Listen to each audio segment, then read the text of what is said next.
তারপর বাংলাদেশ বিমানের প্রতীক কি? এটা হবে সঠিক অ্যান্সার বলাকা। তারপর ঢাকার পূর্ণ নাম কি? জাহাঙ্গীরনগর। তারপর বাংলাদেশের জাতীয় পতাকা প্রথম কত তারিখে উত্তোলন করা হয়? ২ মার্চ ১৯৭১। তারপর কোন সরকারি স্থাপনাকে জুলাই বিপ্লব স্মৃতি জাদুঘরের রূপান্তর করার সিদ্ধান্ত হয়েছে? গণভবন। তারপর এই যে এই প্রশ্নগুলো দেখতে পাচ্ছেন এগুলো বর্তমান প্রেক্ষাপটের উপর, এগুলো থেকে ইনশাল্লাহ আপনার কমন পাবেন, আমাদের কাছ থেকে সাজেশনটা নিয়ে যাবেন। তারপর আসসালামু আলাইকুম, সবাই কেমন আছেন? আশা করি আল্লাহর রহমতে সবাই ভালো আছেন। তো বেসামরিক বিমান চলাচল কর্তৃপক্ষের নিরাপত্তা প্রহরী পদের আপনাদের চূড়ান্ত সাজেশন নিয়ে আসছি। আমাদের সাজেশন থেকে ইনশাল্লাহ আপনার 100% শতভাগ কমন পাবেন। আমাদের এখানে আপনার প্রশ্নও বেশি রাখি না, যেহেতু আপনাদের সময় খুবই কম। এই অল্প সময়ের ভিতরে আপনার কীভাবে ভালো একটা প্রিপারেশন নিতে পারেন, তো সেই ক্ষেত্রে আসুন আমি কয়েকটা প্রশ্ন দেবো, এগুলো থেকে ইনশাল্লাহ আপনার 100% কমন পাবেন। তো প্রথম যে প্রশ্নটা, এটা হলো আন্তর্জাতিক বিমান চলাচল সংক্রান্ত শিকাগো কনভেনশন কত সালে স্বাক্ষরিত হয়? এটা হবে 7 ডিসেম্বর 1946। তারপর আন্তর্জাতিক বিমান চলাচল সংস্থার সদস্য রাষ্ট্র কতটি? এটা হবে যায় 193টি। তারপর এখানে যে প্রশ্নগুলো দেখতে পাচ্ছেন এগুলো কিন্তু ভেরি ভেরি ইম্পর্টেন্ট। এখান থেকে আমি আরও কয়েকটা পড়ে আপনাদেরকে শোনাই, যেগুলো এগুলো থেকে আপনার কমন পাবেন। তারপর কোন দেশে সর্বাধিক দরিদ্র মানুষ বসবাস করে? এটা হবে সঠিক অ্যান্সার ভারত। তারপর আসুন আমি আরও কয়েকটা পড়ি, আপনি এগুলো সবগুলোই পড়বেন ইনশাল্লাহ, এগুলো থেকে কমন পাবেন। যেমন বাংলাদেশের বিশ্বের কতটি দেশে ওষুধ রপ্তানি করে? তো বাংলাদেশ বিশ্বের কতটি দেশে ওষুধ রপ্তানি করে? এটা সঠিক অ্যান্সার হবে যায় 157টি। তারপর 2024 সালে শান্তিতে নোবেল পুরস্কার কে পেয়েছেন? হিদঙ্কিও। তারপর বাংলাদেশে সবচেয়ে বেশি চর আছে কোন নদীতে?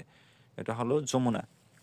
তারপর বাংলাদেশে প্রথম আদমশুমারি অনুষ্ঠিত হয় কত সালে? এটা হবে সঠিক আনসার 1974। তারপর বাংলাদেশে মোট সীমান্তবর্তী জেলা সংখ্যা কত? এটা হলো 32টি। তারপর আমি বলি, আমাদের এই সাজেশনে বাংলা, অঙ্ক, ইংরাজি, সাধারণ জ্ঞান A to Z সকল প্রশ্ন পেয়ে যাবেন। আপনারা অবশ্যই এই সাজেশনটা দ্রুত নিয়ে পড়া শুরু করবেন। এই অল্প দিনের ভিতরে চূড়ান্ত সাজেশনটা পড়লে ইনশাল্লাহ আপনার 100% কমন পাবেন। আমাদের দেওয়া নাম্বারে যোগাযোগ করবেন, হোয়াটসঅ্যাপের মাধ্যমে PDF পেয়ে যাবেন। এখানে শুধুমাত্র 42টি পেজ রয়েছে। তারপর আসুন আমি আরও একটা প্রশ্ন পড়ি, বাংলাদেশের সবচেয়ে বেশি সার উৎপাদন হয় কোন জেলায়? এটা সঠিক অ্যান্সার হবে মৌলভীবাজার। তারপর বাংলাদেশের রঙিন টিভি সম্প্রচার শুরু হয় কত সালে? এটা সঠিক অ্যান্সার হবে 1980। তারপর সুপার শপ সমূহে কবে থেকে পলিথিন ব্যবহার নিষিদ্ধ হয়েছে? এটা সঠিক অ্যান্সার হবে 1 অক্টোবর 2024। তারপর আন্তর্জাতিক T20 ম্যাচে বাংলাদেশের কোন বোলার প্রথম 6 উইকেট নেয়ার রেকর্ড গড়েন? এটা সঠিক অ্যান্সার হবে যায় মুস্তাফিজুর রহমান। তারপরে আমরা আরও একটা প্রশ্ন পড়ি, যেমন বাংলাদেশের প্রধান বিচারপতিকে কে নিয়োগ প্রদান করেন? এটা হবে রাষ্ট্রপতি। তারপর আরও কয়েকটা প্রশ্ন আমি আপনাদেরকে বলি, এখানে এগুলা থেকে ইনশাল্লাহ কমন পাবেন। 3 বিঘা করিডোর কোন নদীর তীরে অবস্থিত? এটা হবে তিস্তা।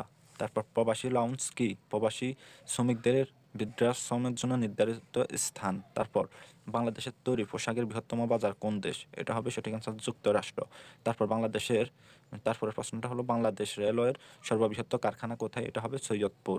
তারপর আল আকসা মসজিদ কোথায় অবস্থিত? এটা সঠিক অ্যান্সার হবে জেরুজালেম।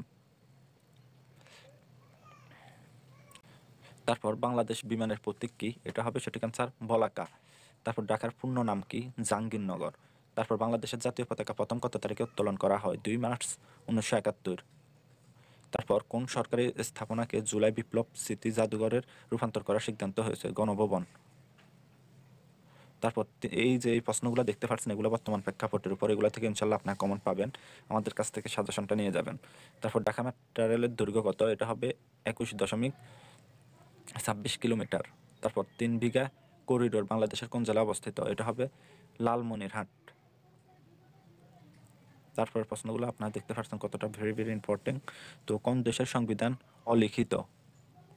এটা হবে সঠিক অ্যান্সার যুক্তরাজ্য। তারপর ফিফা কি? National association of football federation. FIFA হলো আন্তর্জাতিক ফুটবল নিয়ন্ত্রণকারী প্রতিষ্ঠান।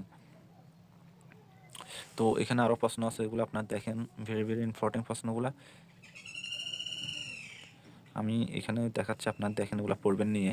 সবগুলো পড়ে শোনানো তো আসলে সম্ভব না, আমি কয়েকটা পড়ে শোনাচ্ছি। তারপর এখানে বাংলা দেখতে পাচ্ছেন, এক কথা প্রকাশ, তারপর বাগধারা, সন্দেহ, সব কিছুই থাকবে যেগুলো আপনাদের পরীক্ষায় আসবে। যেমন সমুদ্রের ঢেউয়ের শব্দ, এটা হলো এক কথা প্রকাশ হবে কল্লোল।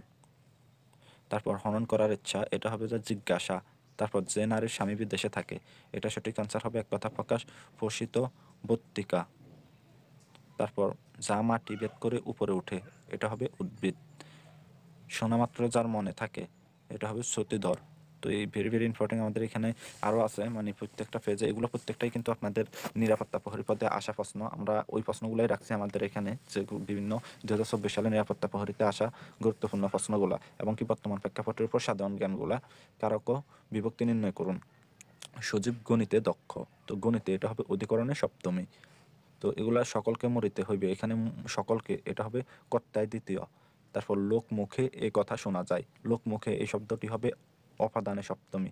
তো এগুলো আপনাদের পড়তে হবে, পড়ে যাবেন ইনশাল্লাহ, তাহলে মনে রাখতে পারবেন।